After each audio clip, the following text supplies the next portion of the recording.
Hello, YouTubers, friends, compatriots, bootlicker shills, desolate sirs, peasants, vassals, minions, meat sacks, conservatives, Republicans. I'm Useful Idiot. Welcome. And let's go to the USA and let's kind of go back in time. Let's talk about Ronald Reagan. And I just did a video about Christian Zionism. And I know I've pissed off some people doing that video, so I figure I might as well do a video about how Reagan wasn't so great and piss off some even more people. And it's also relevant because, of course, the status quo GOP has been bringing up the Reagan legacy and the Reagan name again in this last election cycle, and that's what they do. And it just constantly bothers me that after all these years, we still have this idolization of Reagan by the conservatives when practically all of his accomplishments are mythological, and people are fooled by his down home nature.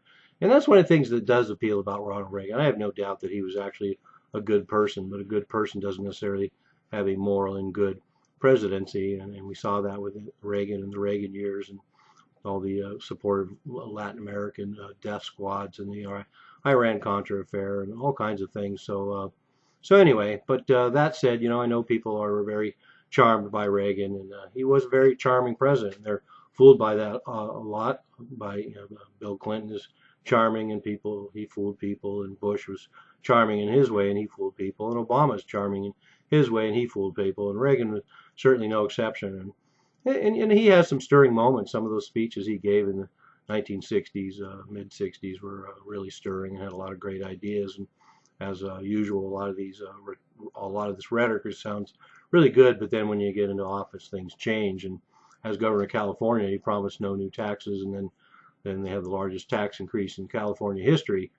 He taxed sales, cigarettes, alcohol, and banks. And then some of the big things that conservatives are for, like more freedom from gun regulation and abortion. It turns out that Reagan is legalized abortion, and Reagan is also the one with the Firearms Owners Protection Act of 1986 that included provisions for criminalizing ownership of fully automatic firearms not purchased before that law. So, and his tenure as the governor of California showed what he would do when he became president, and we saw that. And one of the interesting points too is that kind of like Trump is all over the board, Reagan was actually a Democrat until the age of 51, and then he started embracing Republican conservative values. But a lot of it was talk. 1983, he raised the payroll taxes to pay for Social Security and Medicare, and raised taxes 11 times in 2 terms. And he talked about eliminating government programs, including the Department of Energy and Department of Education. And he didn't eliminate a single government program. In fact, he caused a huge expansion of Medicaid and created the Secretary of Veterans Affairs. And also the degree of regulation increased. And there's a lot of talk about the deregulation, and there's some key points of Reagan deregulation, but for the most part, regulations increased. And then fiscally, of course, people justify it by the arms race that supposedly beat the Soviet Union. The Soviet Union beat themselves, so let's not give Reagan necessarily credit for that.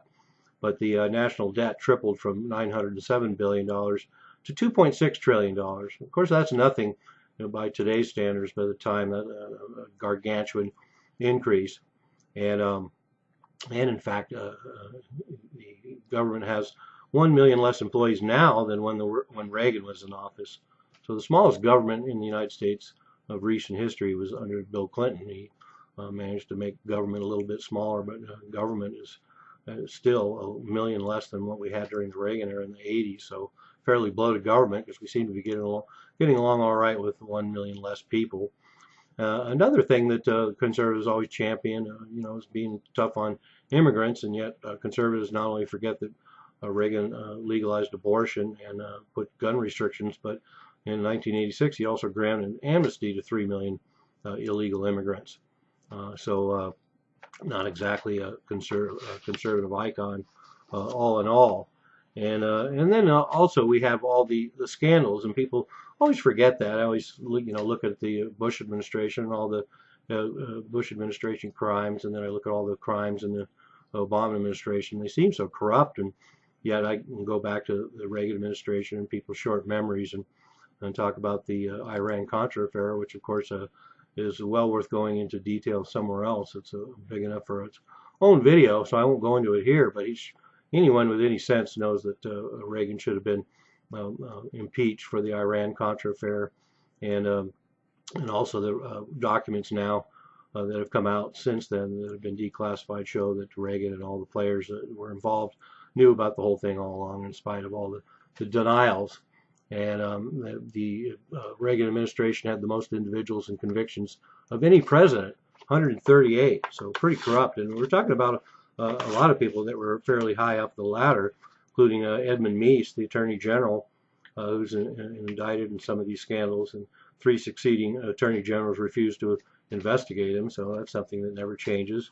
Melvin Paisley, Assistant Secretary of the Navy, was indicted. So all these people that high up in the administration, people forget. And then there's the Department of Housing and Urban Development grant rigging, favor Republican contributor donors, 16 convictions, including members of the Reagan administration.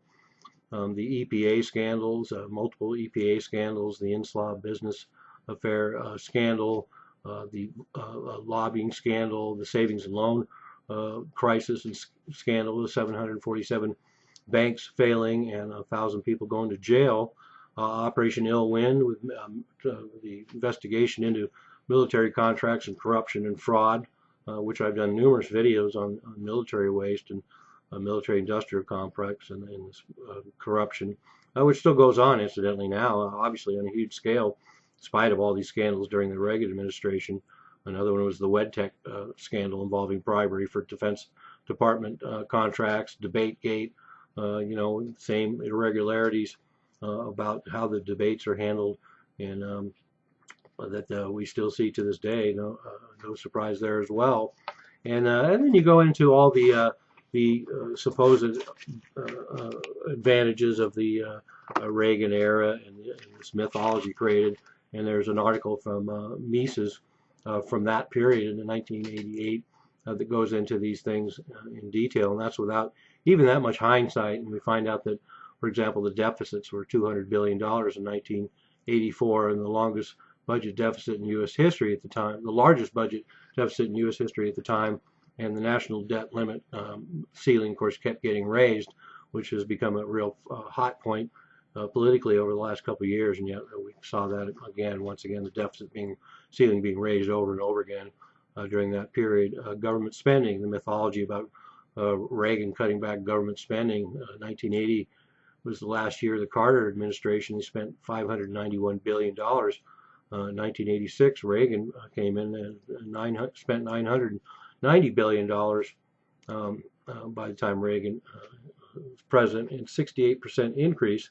And never really much difference between the Reagan and the presidential budgets and the congressional budgets. So to try and blame this on Congress is disingenuous. And so then we have the tax cuts, the 1981 tax cuts. Taxes on the wealthy decreased, taxes on the middle class rose. Same story we've heard before. They just changed the tax brackets and raised Social Security taxes. And taxes went up every year. And they went up in different ways. Of course, sometimes it's fees, sometimes it's plugging loopholes, sometimes it's revenue enhancement, whatever they want to call it. But once again, tax reform of 1986, same results 5 years later. $769 billion in tax revenue under Reagan, $517 billion in tax revenue in 1980 under Carter, and so 49% increase in tax revenues coming in. And then we also have deregulation. Most conspicuous examples of what deregulation is credited to Reagan are ending oil and gas price controls, deregulation of trucks and airlines, and these were actually launched during the Carter administration. And, other deregulations never took place. Ending natural gas controls in the Department of Energy never happened. And even Reagan's own budget manager said there had been little change in regulation between 1981 and when Reagan left office in 1988. And then his foreign economic policy was just increased foreign aid and lending, which we're having to re-examine now all these years later. Import quotas and tariffs were all raised, so hardly the kind of economic policy. And we already know about the supply side, supply and demand economy, the trickle down, all that Reaganomics has been pretty much discredited since then. And just like any other administration, a lot of hocus pocus, a lot of warmongering.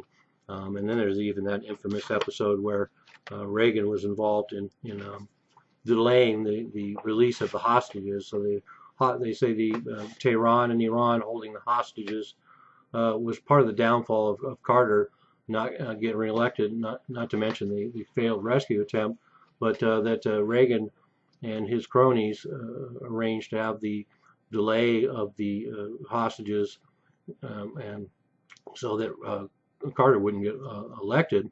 And then my understanding is that they were released virtually on the day of the inauguration of President Reagan. So that's pretty nefarious. And then you can also go into the fact that certainly by the second term of Reagan, he wasn't doing so great. And there's a lot of talk that he wasn't even running the government at that point. And there's certainly a video available that shows that he wasn't that capable in the later years. But that said, sure, he's a lovable old guy, and I love his old movies. I actually can stand to watch them now. But I don't want to gloss over the fact that it wasn't really that great a presidency, and for the status quo GOP to keep dragging out his presidency is some shining example of a great America that's been lost. Is pretty distorted and not very real. I put Reagan in the category that I put pretty much all the presidents I've experienced in my lifetime, just another puppet and just another friendly face of fascism, and it all just blends together into one giant administration in a lot of ways. So there you have it. Go ahead and put all your hate mail below down there in my comment section. It's a pretty big comment section, so you can unveil all the hate you want. But hey, sorry about that, but Ronald Reagan really wasn't so great. I'm a useful idiot, don't you be one too.